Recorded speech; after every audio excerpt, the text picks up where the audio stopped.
In this video we're going to have a look at some of the typical percentage questions that come up.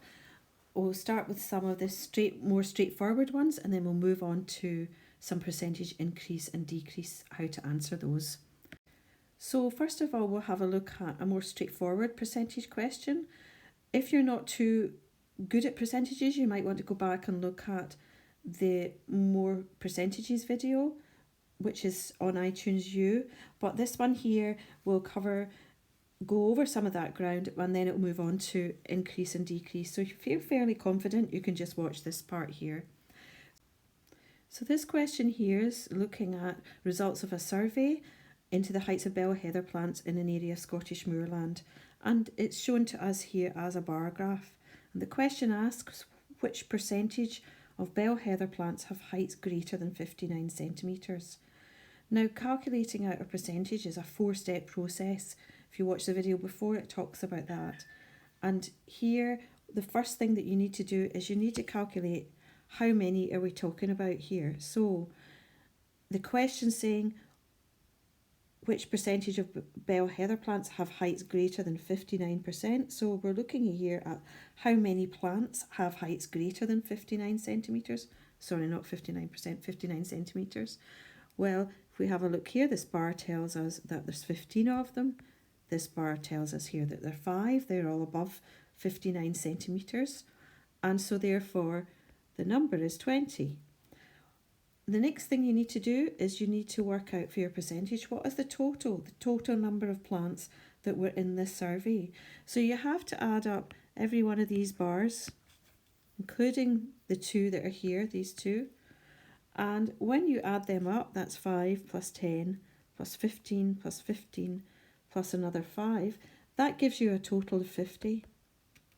So the next thing you need to do is you need to make your fraction, which is, that means that we're saying here that out of those 50 plants,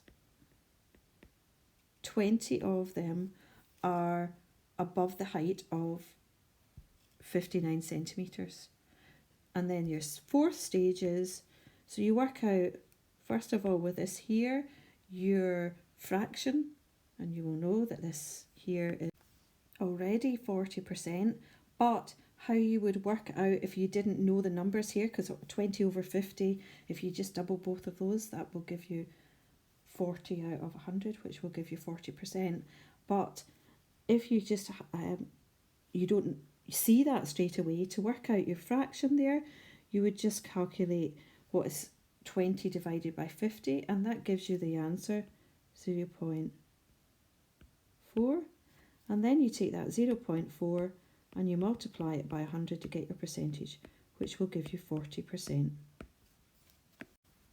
Now let's look at this question here, where it says a sample of fresh soil from a woodland was weighed, it was dried at 60 degrees centigrade and then reweighed, and the procedure was repeated until there was no further loss of mass. And here are the results that are shown here below. So the original mass of the fresh soil was 50 grams. The final mass of the dried soil was 32 grams. And the question asks you what percentage of the original soil sample was water. So again, the first thing you're going to have to do is how many or how much is it we're talking about here? What mass is it we're talking about here? Now you might say from these figures, oh, we're talking about 32 grams here, but that is the mass of the dried soil. So what we're saying there is the original mass of the fresh soil with water in it was 50 grams. Then when you dried the water off that 50 grams of fresh soil, and you dried the water off, you had 32 grams. So what you need to do for this how much here is you need to say, well, how much water was there then? Not how much dry soil was there, but what is the percentage of water in the soil sample? So to do that, you have to take 32 grams away from 50 grams to get that how much figure there. So how much water is 18 grams, because 32 from 50 will give us 18. Now the total that is here, in other words, the total mass of soil that was there is 50 grams. So our fraction here is, that means that 18 grams of water out of 50 grams of fresh soil. And we do our calculation here for what our fraction is here. So 18 divided by 50 gives us 0.36. And step 4 to work out our percentage, 0.36 times 100 gives us 36% is our answer here. Now you might have a different way that how you work this out in your head. That is fine. I'm just showing you a step-by-step process that you could use to answer this question. Now here's another question here, which is similar to this here. What it says here is that eye colour in humans shows discrete variation. The eye colour of 80 school students was recorded. So you actually have already been given the total number of students that are there, and the results are shown in the table below. So we've got our brown, green, blue, grey, hazel eyes. And the question asks you, calculate the percentage of students with blue eyes. So ask yourself again, well, how many are we talking about here for number 1? That is, how many have blue eyes? Well, 24 of them do. Our total, well, if they hadn't told us this was 80 up here, you would have had to add all of these up. When you add all of them up, that gives you 80, but it's already told us that, so it saves us the bother. So we have our fraction. That means 24 out of 80 students have got blue eyes. When you calculate 24 divided by 80, that gives you 0.3. Step 4, multiply it by 100, and that gives you 30% is your answer. Okay, this one here, I suggest you just stop and have a read over it. Pause the video and try and see if you can work out the percentage and see if you've got it right or not.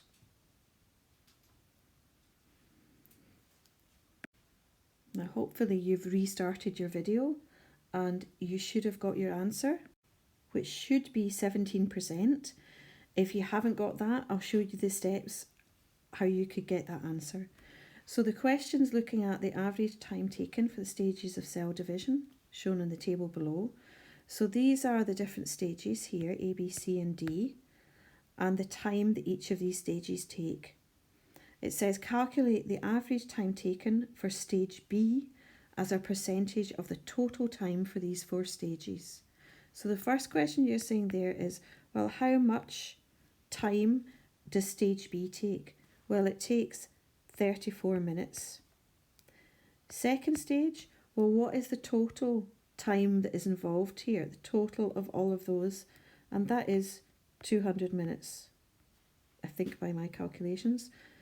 And so therefore, stage 3, that means that 34 minutes out of 200 minutes, and that gives you, when 34 is divided by 200, that gives you 0.17. And when you multiply that by 100, that gives you 17%. So hopefully you got that one right. Now I've added this question in here because it brings up a question that sometimes comes up when percentages are in questions. Now this here is looking at the number of farmland birds in Europe has decreased dramatically in recent years. A study estimated that the total bird population has dropped from 600 million to 300 million between 1980 and 2009. It is suggested that changes in farming policies may be largely responsible for this reduction, and it's been claimed that intensive farming methods have killed many of the insects eaten by bird species. The effect on the population of some bird species is shown in the table below.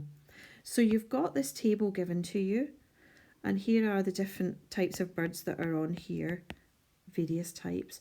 Here's the population in 1980s, and here's the population in 2009.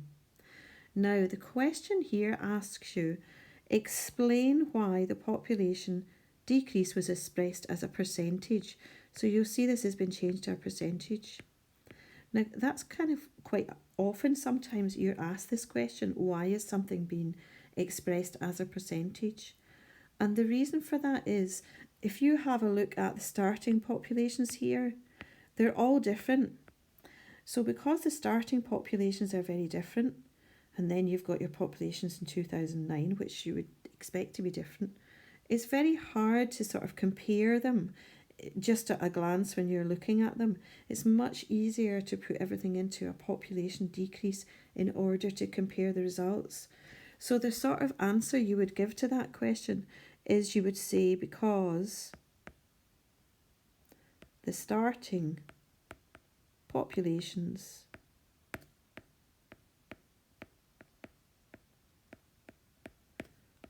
are all different. Now, sometimes you get this sort of question, to forgive my writing here, but sometimes you get this sort of question and maybe it's like an osmosis question, for example, and you've got a starting mass, start mass in grams, and you've got a finish mass in grams. And your starting mass for your Pareto cylinders, maybe one of them is 12, one of them's 14, one of them's 10 or something, and then you've got finishing masses and you work out the difference in mass. See, this has gained some weight and so is this one, and then that's lost, this has lost some or something, and you work out your difference in mass with these. It's quite hard to sort of compare them if you're just looking at a difference. So and sometimes what we would do is we would express them as a percentage difference. And the same reasons why we would do that is because the starting masses are all different. If they all had the same starting masses, that's a wee bit easier to compare them. So that's kind of this sort of answer to that kind of question. Now, if I just move this up a bit here, it says, using information from the passage and the table, calculate the percentage of meadow pipits in the total bird population in 2009. Now, in this sort of question, this is where it's really important to read your question, because it's saying using information from the passage and the table. So that's giving you a clue. You're going to have to get something from the passage that is up above and not just something in the table. Calculate the percentage of meadow pipits in the total bird population in 2009. So if we were just to have a wee look at the table here and just take our figures from that, so in other words, we'd have a look at our meadow pipit 2.9 as our how many, that's fine. We'd say, oh, not 2.9, sorry, 12.9 is our how many. But when it comes to the total, if you were just to add up these totals here, it wouldn't give you the figure that you need. We're only looking at some of the bird species here, whereas the question asks us using the passage, and it asks us about the total bird population in 2009. And this here isn't the total population here, adding these up. The total population is found up here because there are other birds that are in the study. We haven't got all of the birds here. We've only got some of the bird species shown in the table. So the total is given to us up here. It tells us that the total bird population has dropped from 600 million to 300 million between 1980 and 2009. So in other words, our total here is 300. It's not all of these added up, it's this 300 up here. So we know therefore that our figure, our fraction here is 12.9 divided by 300. Now when we use our calculator to work out what that is, 12.9 divided by 300, we get the answer 0.043. And the first stage with that is to multiply that by 100, and that will give us 4.3%. I just wanted to show you that question because it shows you need to really read the information carefully when you're answering a question like this, when it gives you a whole lot of detail. So let's move on to have a wee look at percentage changes. So when you get a percentage increase or decrease calculation. Now I've written, or I've put in this formula here where you have to calculate a change that takes place. So what is the actual difference when something is increased or decreased, and you have to divide that by the original starting value and then multiply by 100. So we'll have a wee look at example questions to help to illustrate this sort of kind of little formula in your head. Here's a first question here where there's an investigation carried out into the effect of a hedge on the growth of wheat plants. Groups of 100 wheat plants were planted at different distances from the hedge, and the heights of the plants were measured after 6 weeks, and the results shown in the table below. So you've got these distances from the hedge here, and you've got the average height of wheat after 6 weeks. And the question asks you, what is the percentage increase in average height of wheat planted between 2 metres and 4.5 metres from the hedge? I always, when I'm answering questions, problem solving questions, is I underline key pieces of information. What is it the question is asking me about? So I'm going to have to calculate a percentage increase, and I'm going to have to work on the average height of the wheat plant between these figures here. So the first thing you need to do is you have to work out, when we said on the page before, you have to work out what the change is. What is the difference between the two of them? So if we go to 2 metres here and 4 metres here, that's what we're dealing with.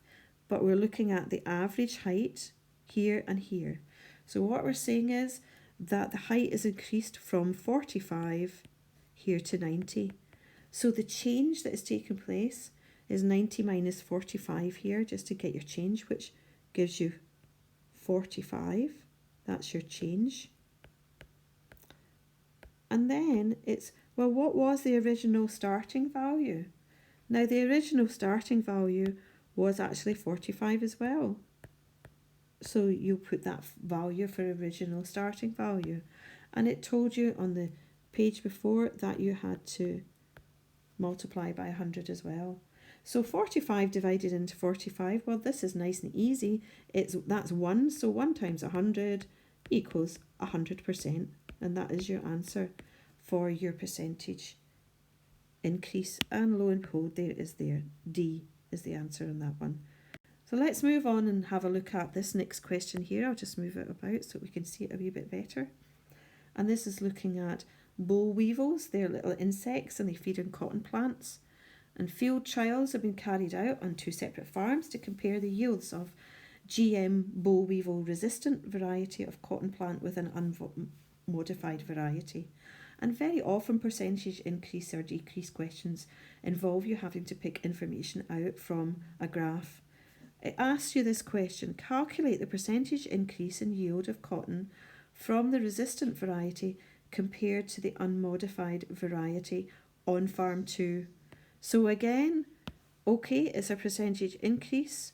We're looking at the yield in cotton from the resistant variety to the unmodified variety in farm 2.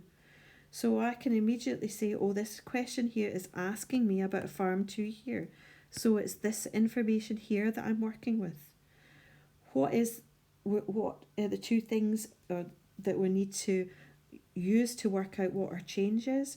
Well, it says here the yield of cotton from the resistant variety to the unmodified variety. So we're looking here at this figure here, which is 300, and this figure here, which is 720. So we want to know, well, what is the change here? What is the difference between the 2 of these? Well, the change that's taken place, or the difference between the 2 of them, is 420. Because 300 from 720 gives us 420. What was our original starting value? Well, our original starting value was 300, because this is the original starting value here. So we say, okay, 300, and then we say, okay, all of that's to be times. So 420 divided by 300, that gives us 0. No, it doesn't. It gives us, 1.4. You multiply 1.4 times 100, and that gives you the answer 140%. So here's question number 3 here. See if you can work out what the percentage increase is in the number of bacteria over the first 8 hours. So have a wee look at the question, see if you can calculate it, and then you can restart the video. Pause the video and try and work it out, and then restart the video. So we have a wee look at this question. Your answer should be 200%. If it's not 200%, here is how it is worked out. So it's calculated the percentage increase in the number of bacteria over the first 8 hours. So we know we're going from nothing here, what did we start with, and our 8 here. So we have to work out, well, what was the change that took place here? Well, this figure here is 25. And at 8 hours, if we have a wee look at the number of bacteria in billions, we just work our way up here, we see that that is here, and that is 75. So the difference between the two of them there, or the change, is 50. And then you have to go with your original starting value. The original starting value was 25. So that's 50 divided by 25. And when you calculate that out, it gives you 200%. So you calculate this out, that fraction there will give you 2. And then you multiply that by 100, it gives you 200%. Now this next question here is just looking at a percentage decrease. It's the same process, but I'll just talk it through with you. In this question here, it's looking at potato cylinders that have been put into different salt solutions. And after 2 hours, the percentage change in mass of each cylinder was calculated. And the results were plotted on a graph, and they give you this graph. Now they actually ask you a different question from this graph here, and I'm not really going to talk about that one at the moment. I'm going to talk about, from this question, another question was asked, and it says here, when the experiment was repeated with a 10% salt, the initial mass was 20 grams and the final mass was 16.8 grams. And the question asks, what was the percentage decrease in the mass?